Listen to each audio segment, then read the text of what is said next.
professeur, ils disent que maintenant, là, ça sera pire. Et lorsqu'ils disent ça, c'est en public, aux yeux de tout le monde. Bien sûr. La police, l'armée, la gendarmerie, la La justice, justice c'est le silence total. Personne. totale, comme d'habitude. On est finalement, le Mm. Congo a basculé dans un état de non-droit finalement. Mais ça, c'est depuis toujours. Le Congo, c'est un pays de non-droit. C'est depuis que Sassou est au pouvoir que c'est comme ça. C'est lui qui décide. Au petit matin, lorsque le Florent Chiba disait au petit matin, on va faire passer un tel. mais, mais c'était sous qui? C'était bien sous Sassou Nguesso. Au petit matin. Au petit matin. Il y en a eu des Congolais En fait, il a sacrifiés. retrouvé ses vieux réflexes de Mais bien criminel. sûr, mais il les a toujours.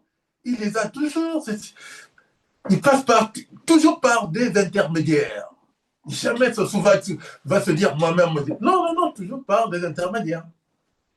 Oui, mais Et c'est le rôle que joue. comment on peut comprendre le silence de l'armée, de la police, la gendarmerie, la justice face à tout cela? On ne peut pas quand même venir menacer Non, toute une population, dire qu'on va continuer à tuer sans procès, on va continuer à enlever, à exterminer, et ça sera pire. Et tout le monde est silencieux, ce n'est pas possible.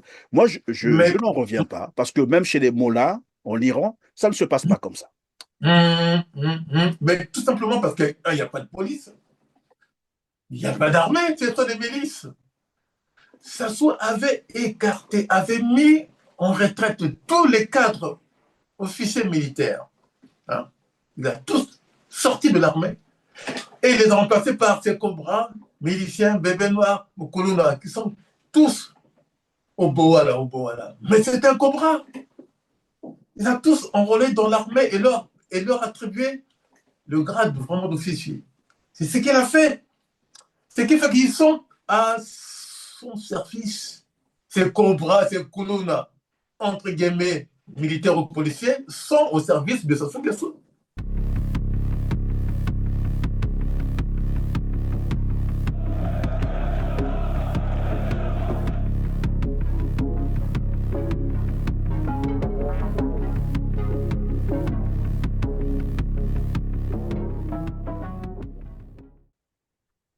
Mesdames, Messieurs, bienvenue dans Droit de savoir. Vous êtes bel et bien sur RCT. Merci de votre choix. Avec moi aujourd'hui, professeur Eugène Fernand Loubello, chercheur en neurophysiologie, spécialiste du cerveau, du neurone et de l'audition, écrivain prolifique. Bonjour, professeur. Bonjour, chers compatriotes. Christian Perrin, grand journaliste, hein, il faut quand même le dire. Quoi. Merci de ce que vous faites. Hein. Voilà. Merci beaucoup, professeur, d'accepter de répondre à mes questions. Les Congolais, vous le savez, ont massivement boudé l'élection présidentielle des 12 et 15 mars 2026, une élection qui a enregistré un taux d'abstention historique. Les rues étaient pratiquement désertes, les Congolais ayant choisi évidemment de ne pas se rendre aux urnes, estimant que le processus électoral était déjà truqué. Selon les rapports d'observateurs indépendants et citoyens, moins de 10% d'électeurs inscrits sur un corps électoral de 3 167 000.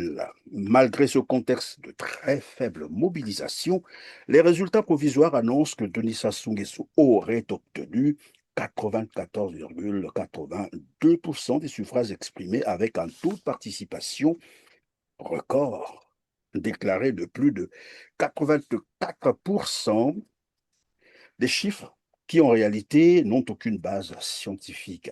Alors, votre premier commentaire sur ces résultats et bien entendu aussi sur l'organisation de cette élection présidentielle. Alors pour moi, je dirais, d'abord, ce n'est pas une élection, c'est une farce, c'est une grande farce. Ça se le sait très bien depuis la vraie élection démocratique au Congo, après la conférence nationale, celle du mois de juillet 1992, qui avait permis au président Lissouba d'être élu. Sassou avait été battu démocratiquement dès le premier tour. Tout le monde le sait. Sassou le sait. Il en a pleuré, il en a même failli se suicider. Il avait fui le Congo pour aller se réfugier à Paris. Il y avait ici à Paris Denis Sassou Nguesso en exil, que personne ne voyait, ni Chirac, ni Roussin, ni Dupuche, ni les gens qui s'occupaient d'Afrique, qui était un peu à la ramasse, comme on dit en français, en perdition dans son bel appartement de l'avenue Rapp. Et on a beaucoup parlé, on a travaillé, on a réfléchi. À l'époque, il avait plutôt le sentiment qu'il ne retournerait jamais, en tout cas pour diriger son pays, puisqu'il avait été battu après le forum de 92-93, et il était battu aux élections. Il était, au fond, assez malheureux de voir qu'après tant d'années passées au pouvoir, depuis l'assassinat de Marien Ngouabi, et lui-même chef de l'État jusqu'à 92-93, il était battu par le peuple. Il était battu, donc il savait que Sassou ne peut jamais gagner. Donc c'est en allant se réfugier à Paris qu'il a contacté un peu ses réseaux, voilà, en tant qu'agent secret, ça aussi il faut le rappeler. Hein. Oui, évidemment, pendant Donc, que vous le dites, pardon, professeur, il faut souvent rappeler cela aux Congolais, aux jeunes Congolais notamment, qui ont oui, la vingtaine, la trentaine, que Denis Sassou Nguesso est un agent de la DGSE française. Il n'a bien sûr. jamais démissionné de ses services. Sassou Nguesso, parce que j'ai fait une enquête minutieuse sur lui.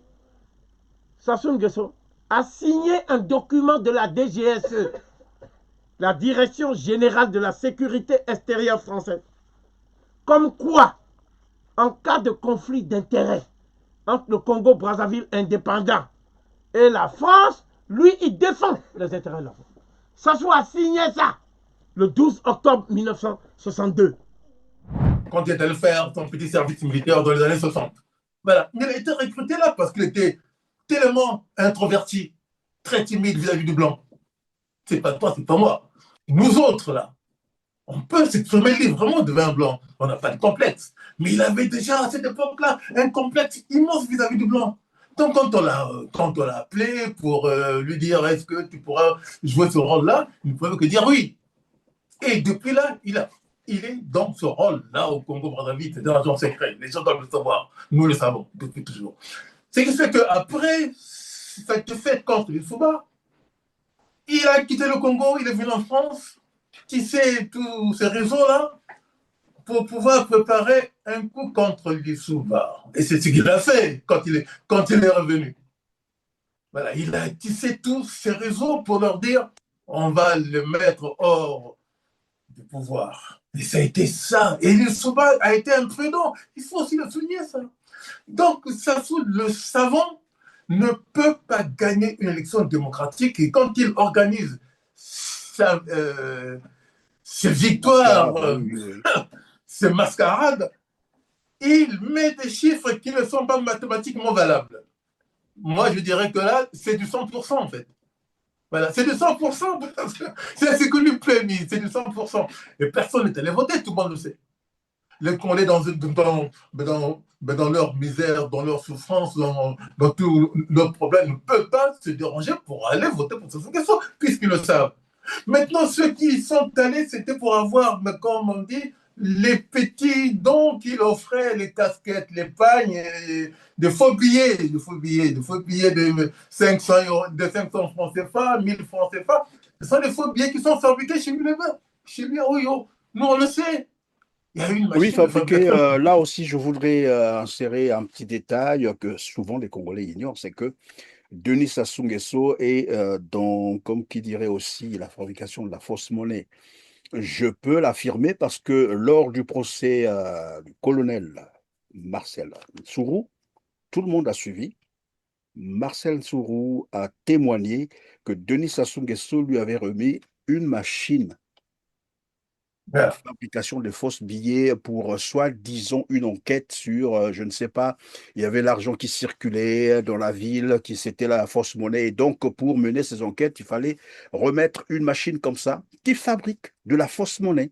Il Bien s'appelle sûr. Ansuru. Ce n'est pas Ouais. moi qui le dis, hein. Et donc, on lui a remis ça d'ailleurs, c'était, je crois, il disait, au bord de la piscine. Ils étaient tous avec les Jidéo, Jean-Dominique Okema, et voilà, donc il fallait mener.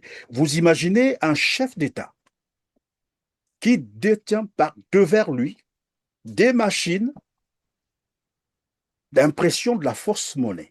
Ouais. Et pourquoi est-ce que c'est le chef de l'État qui doit donner cette machine à un soi-disant voilà, enquêteur qui va aller enquêter, donc Marcel Sow? Hmm. Oui, Je voulais juste mettre cette mais information bien sûr, c'est pour dire que c'est à un la grand disposition de nos bandit. téléspectateurs. C'est un grand bandit, un grand voyou, un grand criminel qui est arrivé au pouvoir. Les Congolais doivent le savoir, ne pas avoir honte de dire la vérité. Ça, c'est la vraie vérité. Sassou, c'est un grand voyou. Jean-François Pape, dernière question de Jean Roland, qui vous parle du livre de Versave, qui avait écrit un bouquin qui s'appelait Verschave, pardon, qui s'appelait Noir Silence. Il avait aussi écrit La France-Afrique. Et il vous dit, dans ces livres-là, Verschave vous reconnaît une influence dans la remise en place du président du Congo. Denis Sassou Nguesso. Exactement. Ce qui est Un type pas très recommandable, nous écrit Jean. Est-ce qu'il n'est pas temps de mettre sur la table toutes les vilainies de la France-Afrique? Et est-ce que vous n'avez pas un peu le sentiment d'y participer en étant consultant international avec un tropisme fort pour ces pays-là? Alors que j'ai fait des bêtises, oui, j'ai eu tort de soutenir Sassou Nguesso, Sassou qui est un voyou. Il a tous ses défauts et il a aussi tous les 10. 10 dyslexie, il est.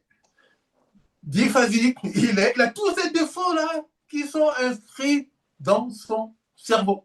Il n'est pas capable de gérer les qualités d'un homme normal. Il n'en a pas.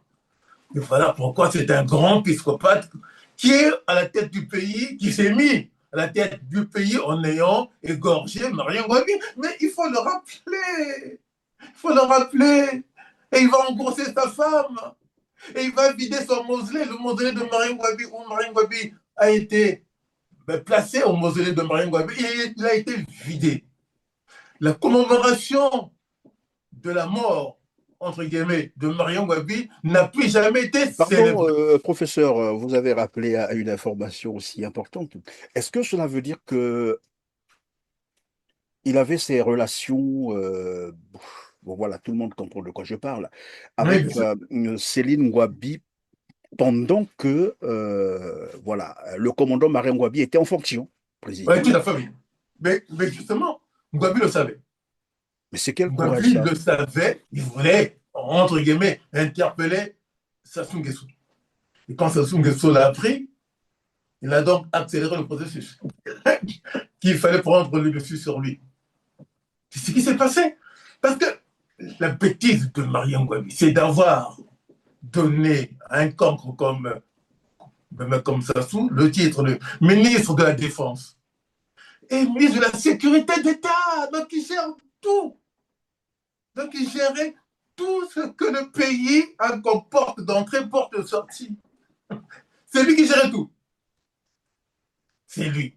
Donc il a opéré tranquillement avec son réseau pour écarter Marion Ngouabi de la vie et continuer avec sa femme. Voilà. Donc, ça, c'est la naïveté de Marion Ngouabi. C'est un fils unique. Donc, il voulait avoir des frères aussi dans l'armée. Et ça, c'est pas bon. En même temps, on en a à la fac des sciences, mais pour être, après son mandat de président, me prof à la fac de physique, en énergie solaire. Donc, il avait ses Oui, mais projets, en fait. professeur Jeune Fernand Loubello, évidemment, les gens peuvent se dire, mais pourquoi est-ce qu'on est parfois obligé de rappeler tout ça? Non, c'est pour montrer qui est réellement Denis Sassou, pour ceux Voilà. qui ne le connaissent pas. Et c'est bien C'est un dommage, monstre. parce Un que monstre. 40 ans, plus de 40 ans de pouvoir après, les Congolais qui n'arrivent toujours pas à appréhender qui est réellement Denis Sassou Nguesso, c'est bien triste. C'est Bien vraiment sûr. triste. C'est vraiment triste. Tout à l'heure, on a rappelé que c'est un agent de la DGSE française. Et vous savez que Denis Sassou Nguesso utilise même ses services de la DGSE pour traquer des opposants congolais en France. D'autres ont échappé belle à des tentatives d'assassinat. Je pense ici au général Ferdinand Bon. Baou. Si vous avez suivi cette enquête, la personne qui avait tiré sur le général Oui, Ferdinand mais Baou Jérôme Baou, ouais. Baou était un Ferdinand. agent qui avait été voilà, mis en mission par Denis Sassou Nguesso. Donc, même à l'extérieur, il agit et il utilise ses services. Et je vous ai dit, à ma connaissance, Denis Sassou Nguesso n'a jamais démissionné de ses services. Donc, vous imaginez un agent des services de la DGSE française à la tête d'un pays africain, le Congo. Ça dit tout. Tout à l'heure, vous l'avez rappelé que Denis Sassou Nguesso est un voyou. Là aussi, les gens vont écarquiller les yeux, mais c'est dit par ses partenaires. C'est le cas, par exemple, de François Propst, l'ancien Mais qu'il a dit. conseiller spécial de Jacques Chirac, qui a ramené d'ailleurs Denis Sassou Nguesso au pouvoir, qu'on va écouter. Comment est-ce qu'il traite Denis Sassou Nguesso, et on revient sur le plateau. D'accord, très bien, merci. Bien mal acquis ne profite jamais. C'est-à-dire, en tout cas, le bien public, il vaut mieux le dépenser, l'argent public, il vaut mieux le dépenser pour le bien public. Au regard du peuple, et c'est mon troisième point, c'est un peu désobligeant et amoral, parce qu'il y a besoin de quoi manger, il y a besoin de quoi éduquer les enfants, il y a besoin de quoi soigner, il y a besoin de quoi développer les infrastructures, et puis renforcer l'agriculture, la pêche. Et moi, je suis un peu déçu, parce que je les connais tous, surtout Sassou, je trouve qu'ils auraient mieux fait de dépenser une partie de cette fortune qui est dans les banques ou dans les résidences marocaines, espagnoles ou françaises. J'aurais mieux fait de dépenser cet argent un peu plus pour le peuple. Mais vous savez, moi je regarde surtout l'avenir. Voilà, alors, pour Jean-François Propst, Denis Sassou Nguesso est un voyou. Donc c'est quelqu'un qu'ils connaissent très bien, parce que de toute façon, c'est eux qui l'ont ramené au pouvoir. Donc ce que j'ai voulu expliquer dans ce livre, Chirac, mon ami de 30 ans, c'est comment j'étais de ceux qui avaient aidé Sassou et qu'ensuite nous avons été extrêmement déçus par l'échec de Denis Sassou Nguesso. D'abord, il y a eu des exactions effroyables, notamment les 350 assassinés du Beach. Ça, c'est des choses qui méritent le jugement des tribunaux pénaux internationaux. Puis il y a surtout tous ces détournements de fonds publics, d'utilisation de l'argent du pétrole pour autre chose que le bonheur du peuple. Enfin, toute une série de déceptions. Ils le connaissent, ils savent comment est-ce qu'ils l'ont ramené au pouvoir. Professeur, on va revenir sur les résultats de l'élection présidentielle des 12 et 15 mars dernier. J'ai rappelé 94,82% de suffrages exprimés que Denis Sassou Nguesso aurait obtenu. Bon, tout le monde, tous les Congolais sont d'accord de dire que ça ne reflète rien du tout. Rien. Mathématiquement, ce n'est pas explicable. Scientifiquement, on peut prendre les statisticiens pour venir nous expliquer. Personne ne pourra expliquer ça. Et je crois que Denis Sassou Nguesso lui-même le sait. Mais que peut-on comprendre derrière ce genre de résultat? Mais pour un psychopathe, il doit prouver qu'il est à la hauteur de ça, qu'il a de la valeur.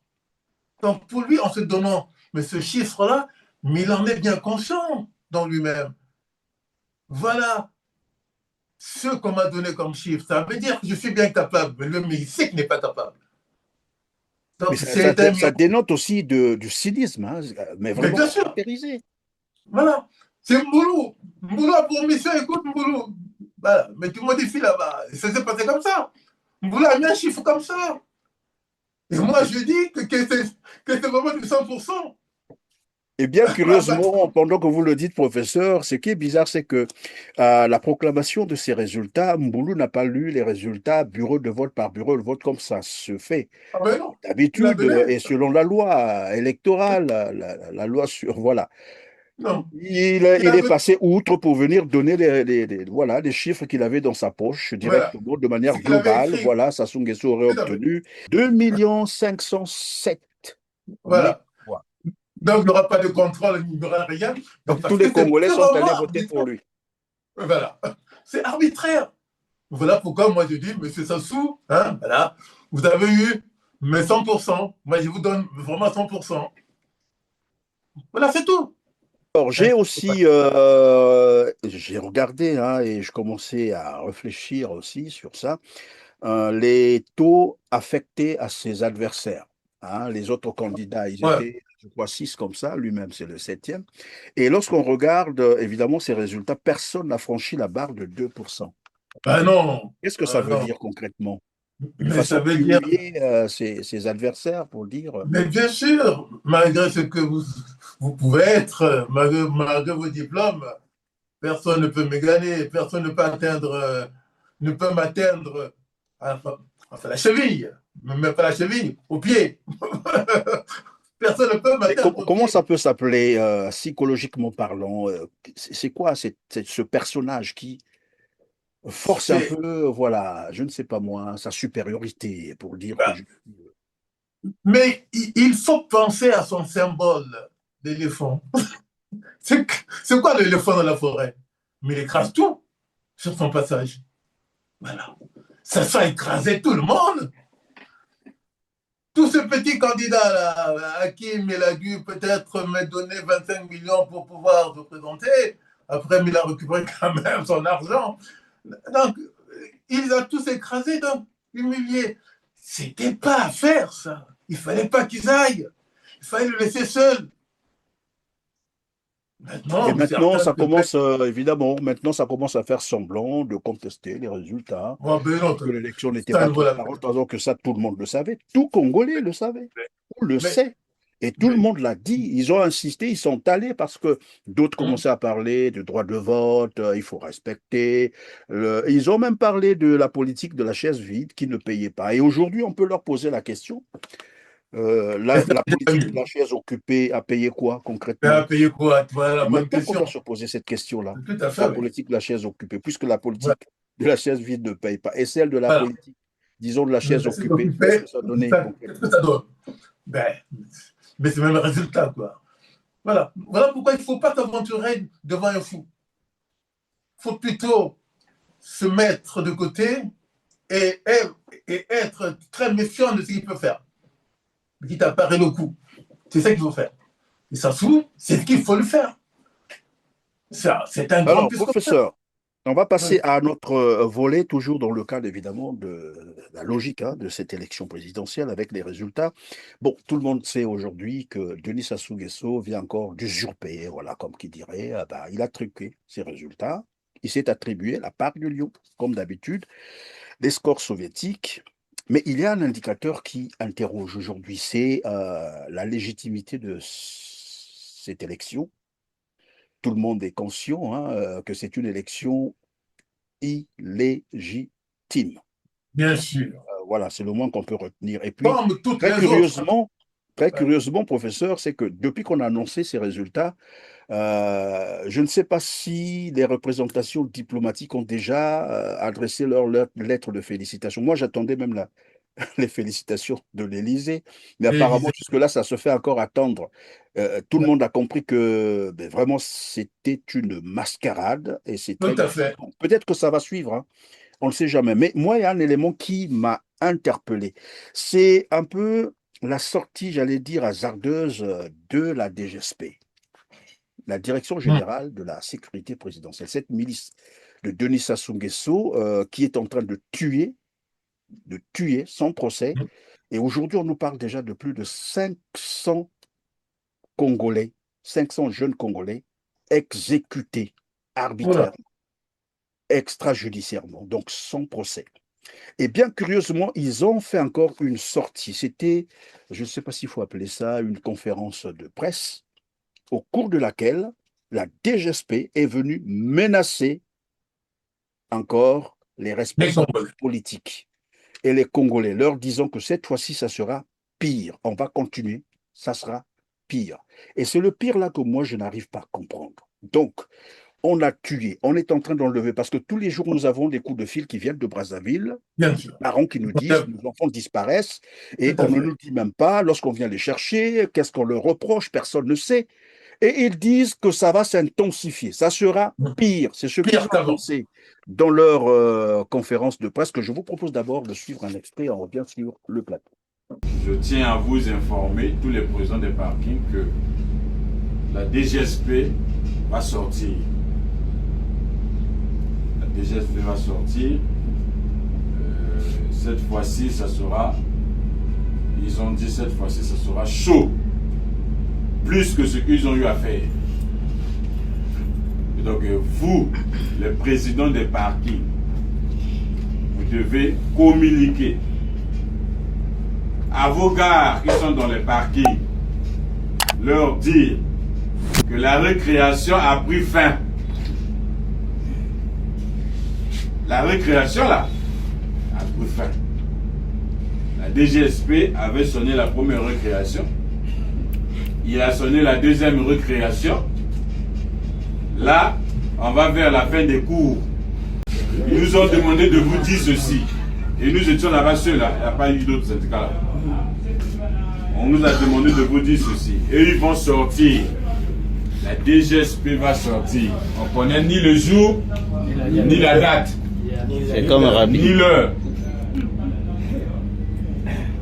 Mais ils nous ont dit de vous dire que la récréation a pris fin.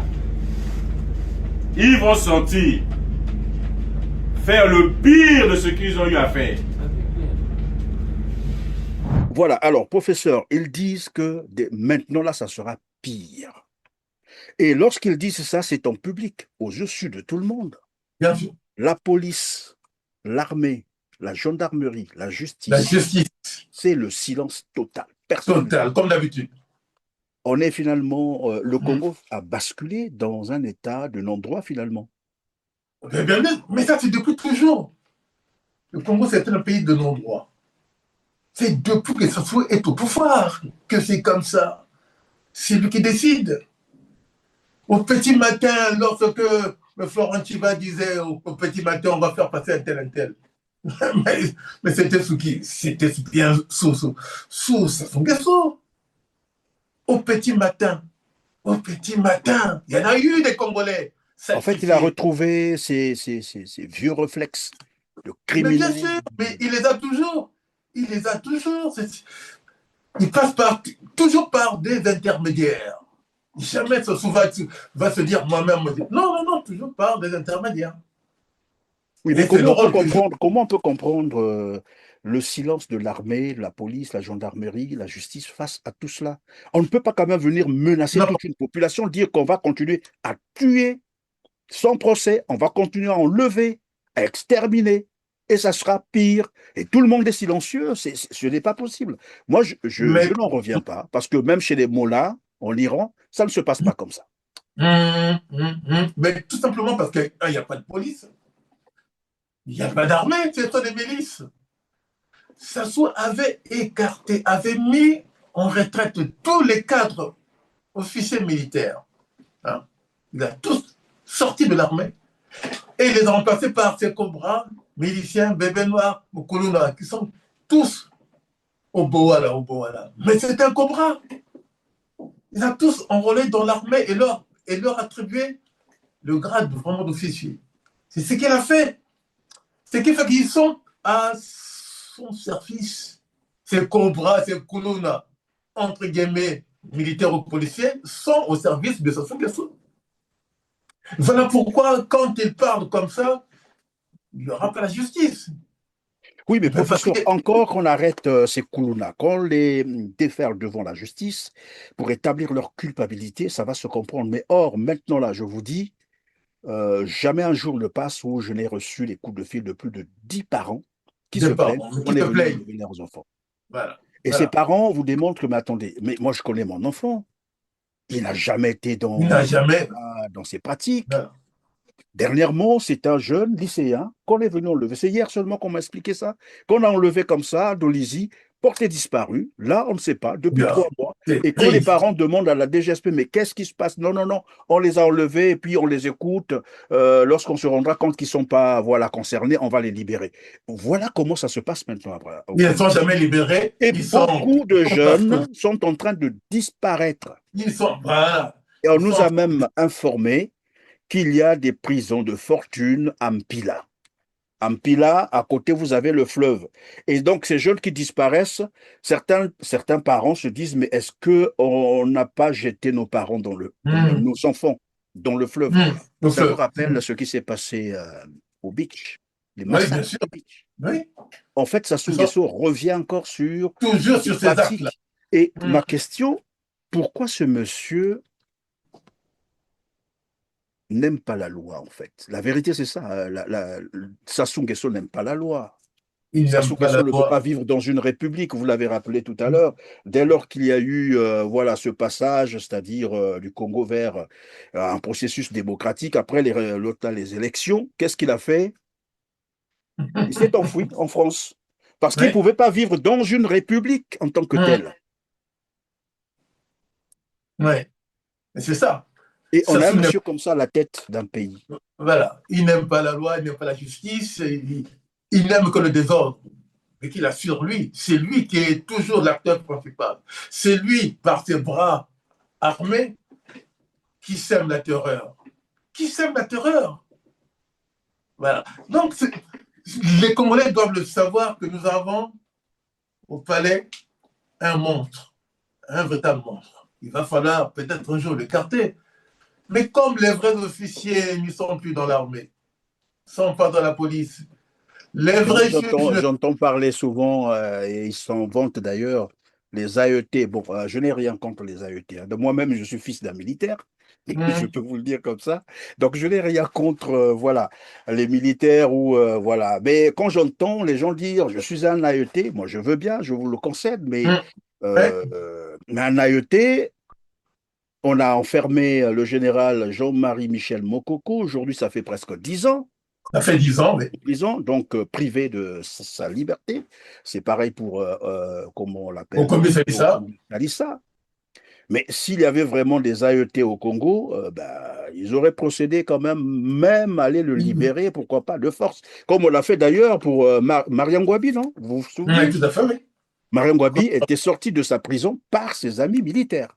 Donc, je ne dis pas non plus d'aller faire un coup d'État. Non, je ne suis pas pour les coups d'État militaires. Les coups de force militaires, les armes, non.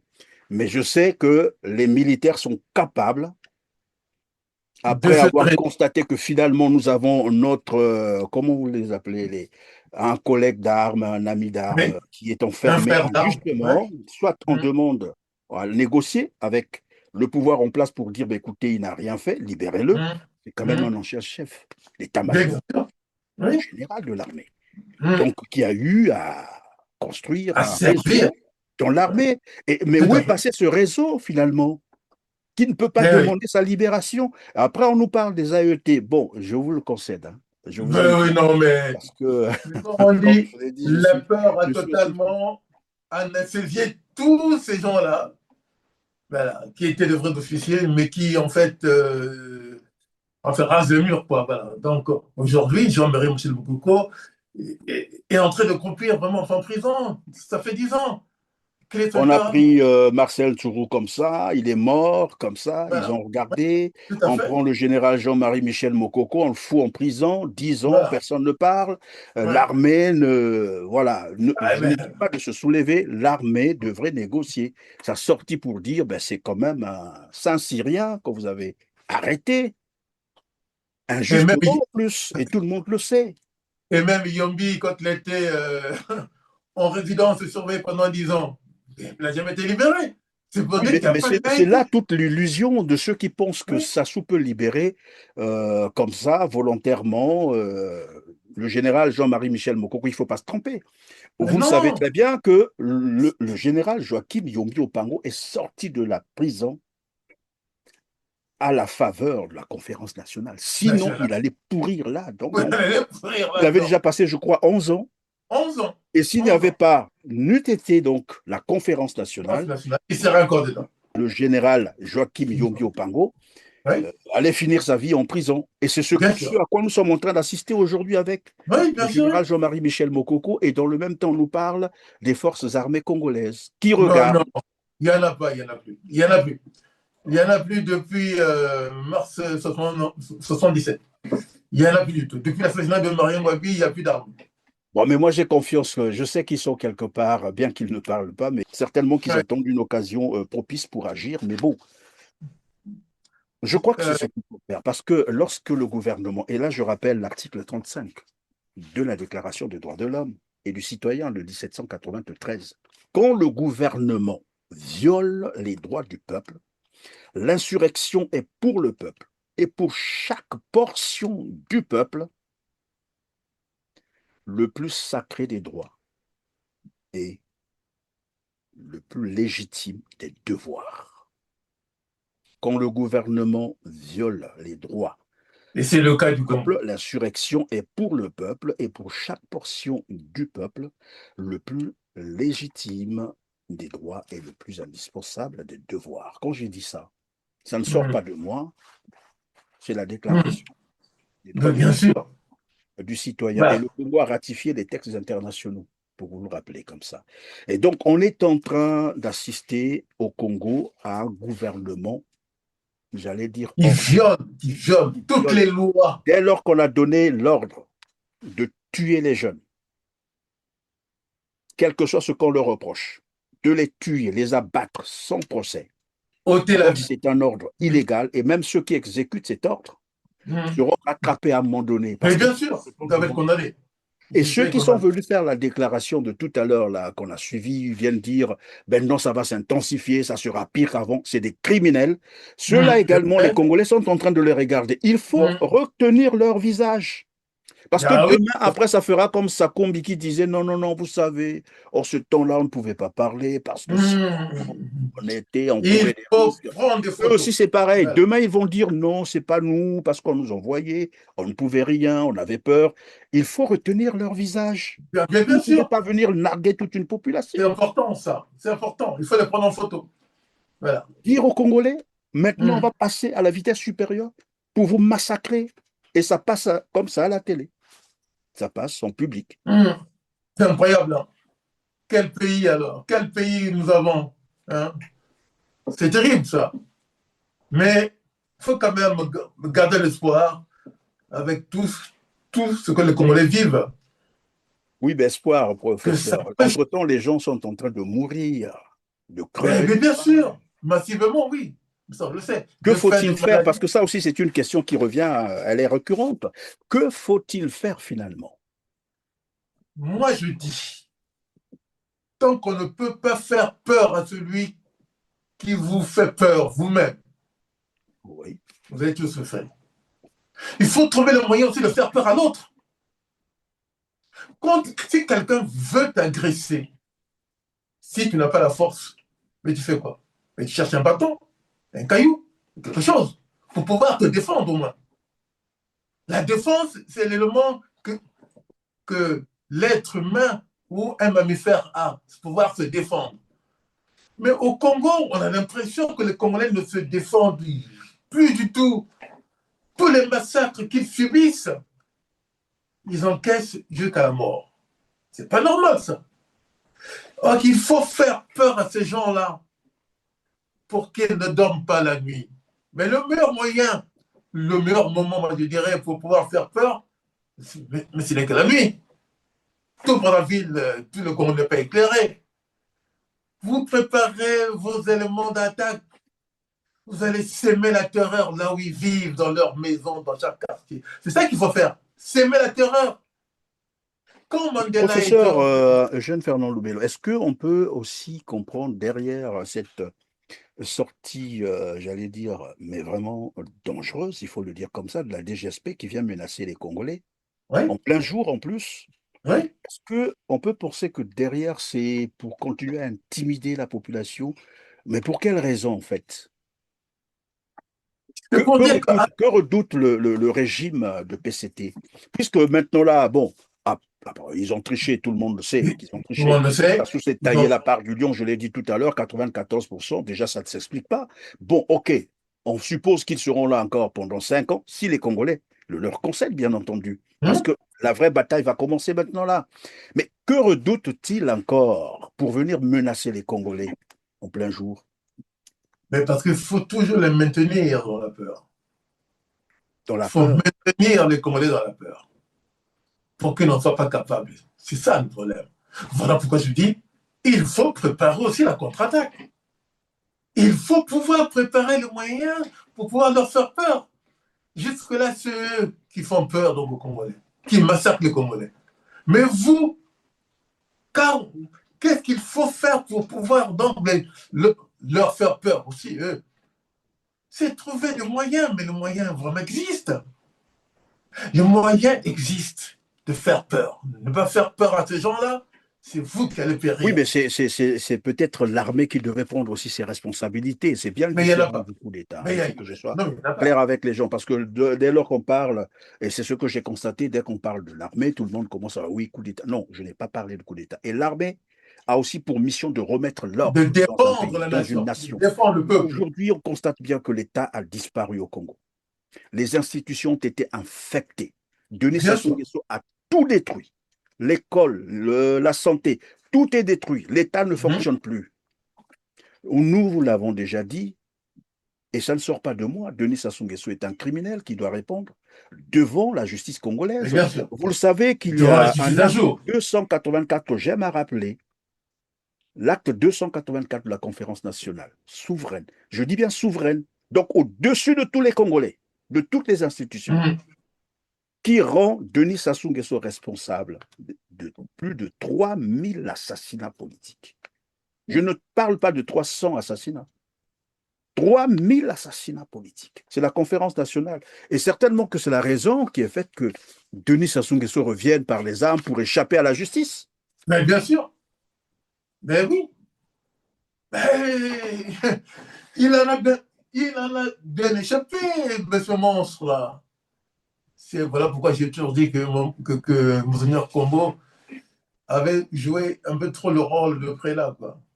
Voilà, c'est ça m'a lui, on peut le comprendre. Lui, c'est on peut le un comprendre. religieux. Voilà, il ne pouvait pas faire autrement.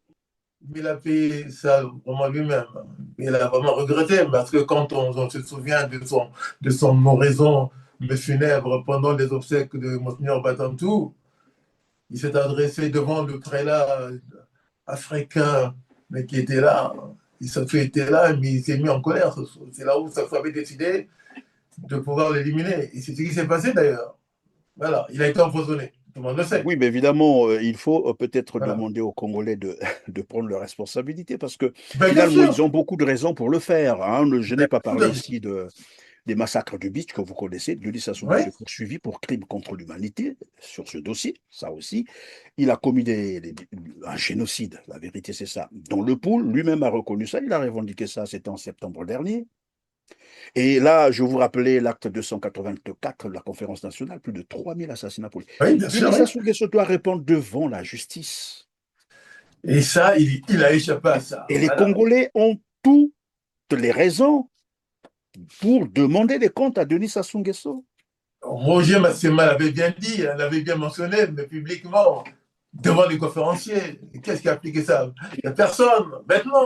Maintenant, les Souba, tu es le président du Congo, démocratiquement, avec le pouvoir, les pleins pouvoirs. Le monstre, Sassou est là, qui a fait assassiner, qui a assassiné Mario Wabi. Et il est là, il est libre.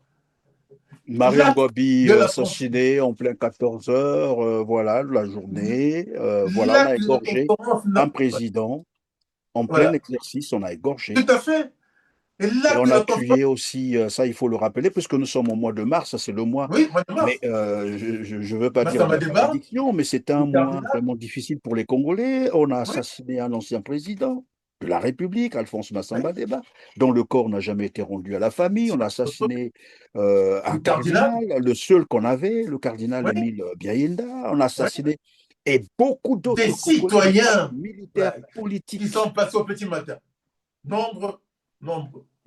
Qu'est-ce qui peut, finalement, professeur, qu'est-ce qui peut expliquer ce mutisme des Congolais à tous les niveaux, les religieux, les politiques, les soldats, ou je sais pas, dans l'administration? Qu'est-ce qui peut expliquer ça? C'est quoi cette peur-là qui empêche les Congolais de demander des comptes à Sassou Nguesso?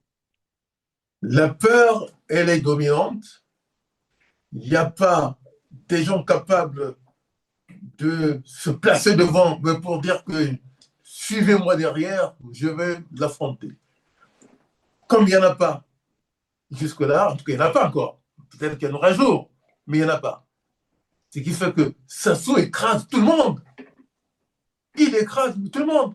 Même ceux qui pouvaient peut-être un peu émerger du lot, mais ils sont tenus par l'argent, par le salaire. Donc, du coup, il a toutes les clés pour faire du mal aux Congolais. Voilà. Est-ce que ça veut dire que ceux qui l'ont ramené au pouvoir étaient conscients de tout cela? Que c'est quelqu'un qu'il pouvait utiliser parce qu'il avait d'abord cette prédisposition de faire mal aux Congolais, de les maintenir voilà, dans la terreur, et apparemment ils ont fait exprès, ils savaient. Oui, tout à fait. Ils ont fait exprès, alors que jusque-là, ça continue. Mais il va falloir quand même... Parce que quand on prend des gens comme Nombila, quand même, des vrais officiers, Nombila, Ngolo, tous ces gens-là qui ont vécu cette période-là n'ont pas inquiété Sassou Nguesso.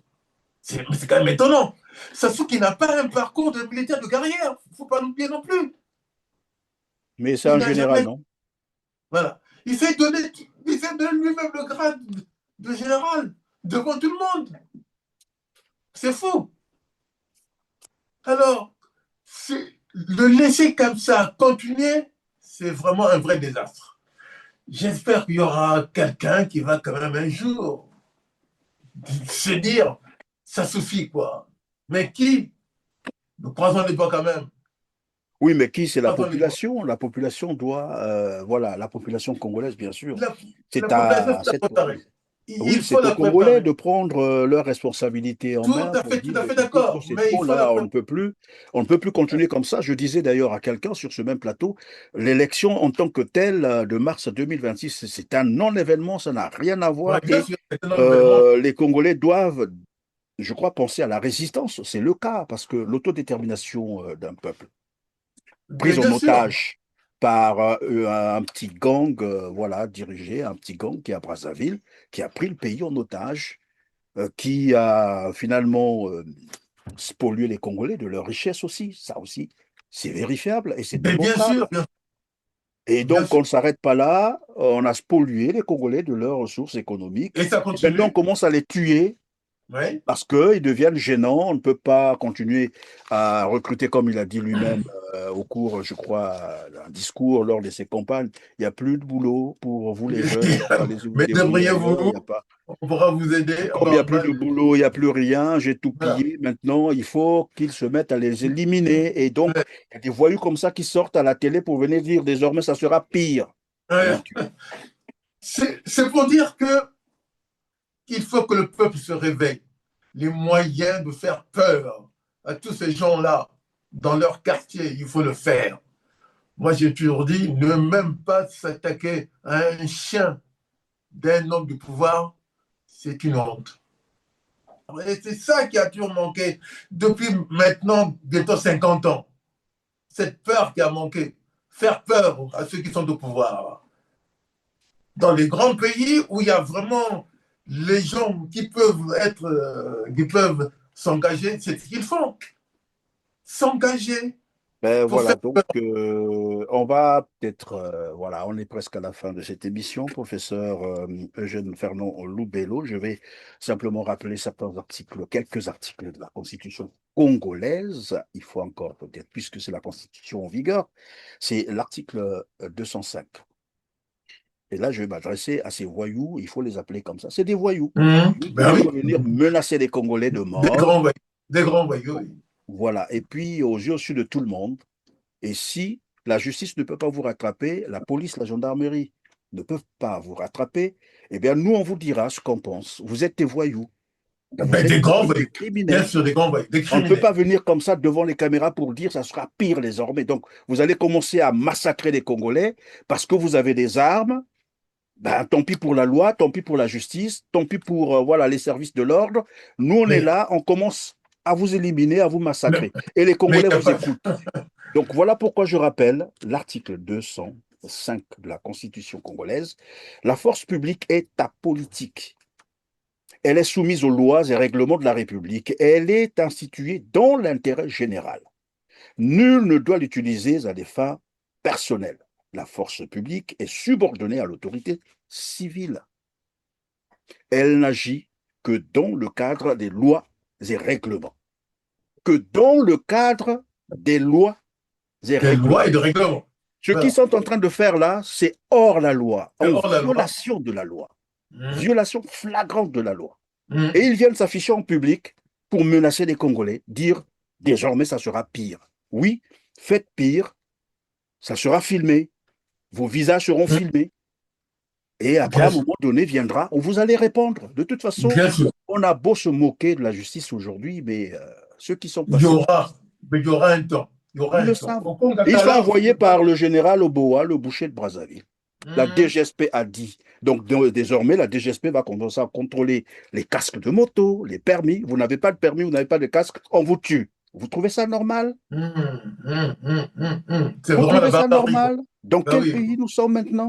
Et qu'on ne vous le dise pas. Non, on va vous le dire. Mais bien sûr, il faut le dire. Vous avez aussi l'article 14 de la loi. Tout individu, tout agent de l'État, tout agent des collectivités locales, toute autorité publique qui se rendrait coupable d'actes de torture, écoutez bien. Et c'est bien le cas. Donc, toute autorité publique qui se rendrait coupable d'actes de torture ou de traitement cruel, inhumain ou dégradant, soit de sa propre initiative, soit sur instruction, est puni conformément à la loi. Vous êtes des hors-la-loi, des bandits, vous êtes des criminels. Mais le Congo, ce n'est pas un pays de Vous êtes des loi. criminels, des bandits de grand chemin, Ah oui. qui, en fait, ils prennent les Congolais pour du Oui, bétail oui. qu'on peut éliminer comme ça, qu'on peut Oui. assassiner, parce qu'on veut conserver un pouvoir. Et on Mais vient bien- les menacer comme ça en public. Eh bien, le Congo, ce n'est pas un pays de loi. Sassou lui-même n'applique pas la loi. Alors, qu'est-ce qu'on peut attendre de lui? Tout ça, ce sont les textes. Et Il n'y a pas d'application. ils partent chercher les jeunes dans leur maison, dans leur domicile, souvent le soir, la Pour les nuit, massacrer. notamment pendant que les gens dorment. Ouais. Et les jeunes qui sont en train d'être enlevés aujourd'hui, maintenant, c'est des jeunes qu'on prend nuitamment ou aux premières heures de la matinée pendant qu'ils sont en train de dormir. Et nous avons l'article 20 qui dispose: le domicile est inviolable. Bon, Ne peut être ordonné de perquisition que dans les formes et les conditions prévues par la loi. Mais qui vous ouais. autorise d'aller enlever les gens dans leur maison? Mais, monsieur Christian Perret, ça, ce sont les textes. Il n'y a pas d'application de Oui, la il faut loi. le leur rappeler parce que après Mais ils diront ils ne savaient pas. Il faut le leur rappeler parce que le jour où ils seront rattrapés, on leur lira les mêmes articles. Mais moi, je demande à Okonga Kala de venir s'exprimer. Okonga Kala, c'est quand même le juge. Parlez-moi. C'est plutôt le procureur. Mais qu'est-ce qu'il en dit, lui? Qu'est-ce qu'il a déjà dit? Rien. C'est parce que lui aussi, c'est un complice là-dedans. Là. Il le sait, lui. Mais il ne fait rien pour que la loi soit appliquée. C'est bien dommage. Donc, c'est un réseau de mafieux. Le pouvoir de Sassou, c'est un réseau de mafieux. Tous, juges, policiers, militaires, Cobra d'origine, Cobra, Kuluna et Bébé Noir. Tous, c'est un réseau de mafieux dont le chef est lui-même Sassou Nguesso. Et les vrais Kouloun, c'est d'abord eux-mêmes. Vous l'avez rappelé tout à l'heure. Serge Boa fut un cobra. Oui. Un cobra qu'on a hissé aujourd'hui général, sans formation. Oui. Il suffit de l'écouter, vous comprendrez. Et c'est dommage d'avoir des gens comme ça à la Ouais, tête d'une unité et qui se permet de tout. Et dit sans état d'âme. Mon Dieu. Ouais. Sait-il ce que ça veut dire? Sans état d'âme? Tuer les Congolais sans état d'âme? Les enfants des autres, vous tuez les enfants des sans autres, état d'âme? et les citoyens. Et c'est Sans l'avenir procès, et vous du dites pays. sans état, sans état d'âme. C'est quand même l'avenir du Lui pays. fut un cobra. C'est-à-dire, au temps où il est cobra, il y a eu une république. Donc c'est un hors-la-loi. Lui, il va se réfugier dans une milice pour faire des sales besognes. Et Mais bien aujourd'hui, devenu général. Ouais. Le voilà qui sort pour dire, ben, je vais vous massacrer tous. Bien sûr. Non, je n'ai jamais entendu ça. Même en Chine, je n'ai jamais entendu ça. Même Mais- en Corée, je ne sais pas si même en Corée du Nord, on peut parler comme ça, mais je ne pense pas. Mais parce que Sassou a fait du Congo son bien personnel. Il fait ce qu'il veut. Oui, bien personnel, mais il y a toujours une réglementation, non? Et non, justement, sous Sassou, il n'y a pas de règle pour lui. La règle, mais c'est pour les autres. Pour lui, il n'y a pas de règle. Et les il n'y a pas de règle non plus. Voilà pourquoi il fait l'éléphant. Il marche sur tout. Il écrase tout le monde. Ben, quelqu'un disait, je croyais avoir tout vu, tout entendu, mais là, finalement, pas fini. On apprend, on découvre des choses horribles avec Denis Sassou Nguesso. Alors, professeur, je vous laisse donc les quelques minutes qui nous restent, en fait, c'est des secondes, hein, pour clôturer, voilà, et puis ça sera la fin de cette émission qui a été en fait un échange. Et parfois, il faut parler comme ça, échanger sur ces sujets qui, finalement, tout le monde sait ce qui est en train de se passer au Congo, mais tout le monde se tait. Tout le monde se tait. Tout le monde devient complice des crimes Bien sûr. qui se déroulent au Congo. Non, il faut les dénoncer. Alors, mais la conclusion est quand même très simple. Sassou Nguesso a détruit le pays. Il est venu au Congo pour détruire donc le pays, pour que le pays soit complètement comme on dit, le dernier des pays africains, le Congo qui était quand même un pays qui avait bien progressé. Sous Youlou, sous Massamadeba et sous Ngwabi un peu. Et après, c'est le déclin dans tous les domaines. L'éducation nationale, la santé, le transport, l'habitat, tout a été complètement détruit. Et il lui-même le sait, et il ne fait pas partie du pouvoir. Il accumule les mandats en se donnant un chiffre très, très haut de cadre. C'est sûr, en fait 100%. Alors même il sait qu'il ne peut pas gagner.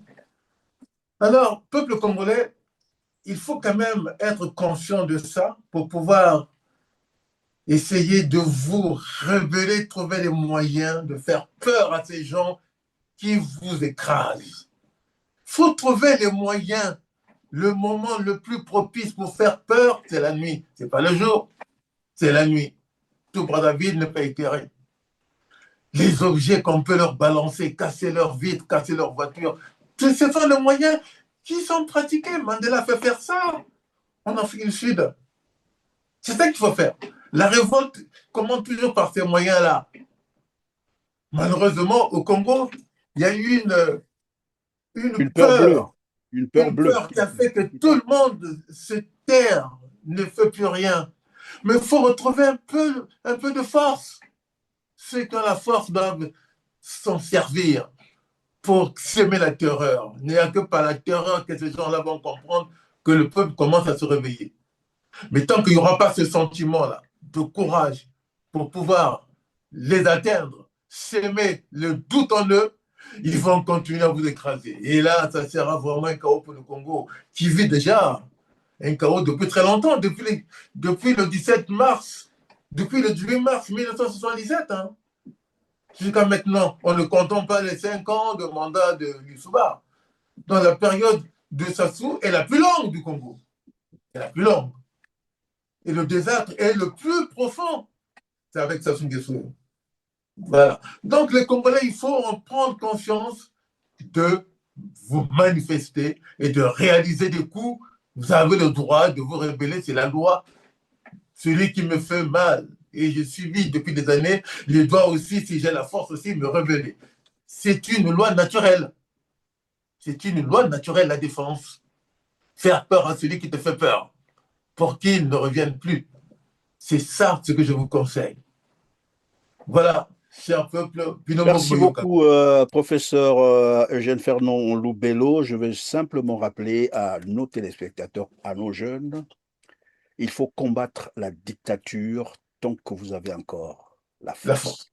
N'attendez pas à être victime de cette dictature parce que peut-être que vous n'aurez même pas le temps de dénoncer ou de la combattre parce que vous allez déjà vous allonger au pays des allonges. Faites très attention. La dictature, il faut la combattre pendant que vous êtes encore là, vivace, fort. N'attendez pas à être victime. Ça n'arrive pas qu'aux autres, parce que, évidemment, ceux qui appellent pour dire mon enfant a été enlevé, c'est des femmes, c'est des hommes qui se plaignent, qui pleurent. Et quand vous les écoutez au téléphone, ça pleure. Et je sais que parmi eux, il y en a ceux qui soutenaient cette opération au début. Parce qu'il y a un qui me l'a avoué. Il dit oui, quand ça a commencé, même moi j'étais d'accord, j'étais content, mais là, je ne comprends pas pourquoi on est venu chercher mon enfant qui n'a rien à voir. Voilà, ça n'arrive pas qu'aux autres. Bien sûr. Et c'est une forme de génocide parce qu'on a ciblé une catégorie de la population. C'est un génocide planifié. Bien sûr. Et donc, si vous attendez être victime, vous n'aurez peut-être pas le temps de réagir. C'est juste un conseil, une puce à l'oreille. Merci donc, professeur, d'avoir été avec nous. Merci beaucoup, M. Christian Carin. Je vous en prie, mesdames, messieurs, c'est la fin de cette émission. Merci de nous avoir suivis. On se dit au revoir et à très bientôt. Merci bien.